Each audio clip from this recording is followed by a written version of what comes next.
Welcome to Dead Man Talking. Tonight's show is a real scary one, and it's entitled Face to Face with a Shadow Person at Frozen Head State Park. Here's a challenge for you. Pack for a solo overnight stay in the Judge Branch campsite at the Frozen Head State Park. Try to stay the night.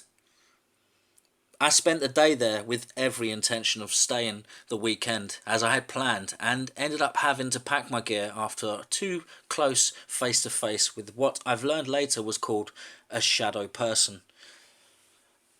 I was filming myself going up 1 mile picturesque trail leading to my reserve campsite. I was going on about taking a break from the world over the course of my planned solo camping trip. I could not get over how nice and big the campsite was. I had it all to myself. Before setting up my camp, I rigged up my selfie stick again and walked around the site going on and on about how awesome the place was. It was completely shaded site as there were older growth trees about every 10 or 15 feet. Their wide foliage kept the site in perpetual shade. Now, as I review my video, I can see a weird apprehension starting to rise up in me. I make jokes about elves and even Wiccans sacrificing chickens on one rock slab. I was getting edgy over something. I decided to just get to work building a fire and getting my tent up. I was shaking out my tent like someone about to hang a sheet on a clothesline. My sight was blocked for a few seconds by the tent. I dropped the tent to the ground and I was face to face with a pure black shape, about 6 feet tall, with an outline like a man. 2 more seconds ticked by and I stumbled back, forgetting to scream, forgetting the bear spray and a huge hunting knife that I had on my belt. It was there, 2 feet in front of me, and then was gone. I don't know how, but it left me. At least 220 pounds of fit muscle, so weak that I could not regain my composure at all for 15 minutes. I tried to shake it off, but I was too exhausted and foggy-headed to think. Believe it or not, I stayed there for over 4 more hours, building a fire and trying to shake off what happened. I had no frame of reference by which to process this encounter. I should have run for it, but I wandered around like a sleepwalker. As it was getting darker and closer to darkness, part of me kicked in, giving off an alarm bell about the coming darkness. I was still being drained the whole time there, and I was beginning to realise it. I don't think that this was a good idea, but I found my tiny flask of vodka and took a few shaky sips just to steady myself. I finally realised that this encounter was just the beginning.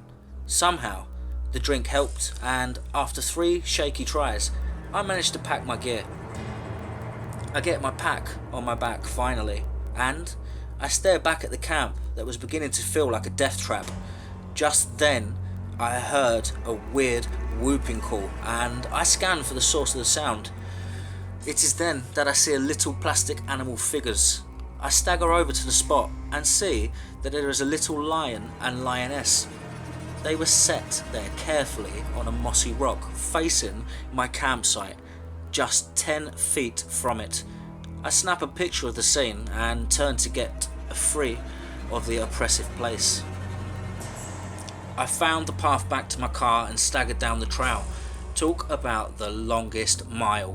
I wanted to find other hikers so that I would not be alone, but I also worried that my shaken visage would scare them off. I kept looking behind me to see if I was being followed. It was still light enough to see, and I was pleased because, given the mess that I made in my pack while packing, I would have had one hell of a time finding my flashlight. I almost get to a wooden bridge over the creek, and I get hit hard from behind, as if someone punched my backpack. I spin around thinking that one of my hastily placed cords had popped off of my bedroll or tent, and nothing. I had just been hit by something invisible. Feet don't fail me now. I get to the bridge and I stop and turn around to scan the trail. I leaned over the rail and gathered myself. I looked ahead to see the opening to the parking lot. I wondered if I would even make it. The parking lot was finally there before me, and I found my car. I made it home with a Big Mac meal secured from Mackie D's on the seat next to me in the car. I was not able to eat while I was at the site for some reason. When I got home, I ate and fell asleep for 2 hours. After I woke up in the dark, I realised that I was still shaken. I had been dreaming that the dark thing had gotten into my house. Writing this 2 weeks later, I'm still shaken. An online search for the similar instances led me to an account of a family of hikers in 2011 finding randomly dropped camping gear on the trail leading from the Judge Branch campsite. Once there at the actual camp, they found an expensive abandoned tent and other gear. It looked to me like I was not the first to have got clear of the place before dark. The video of my trip is haunting to watch now. I can hear myself getting out of sorts leading up to the encounter. Clearly, I did sense that there was something wrong there. So, I say again, prove me wrong.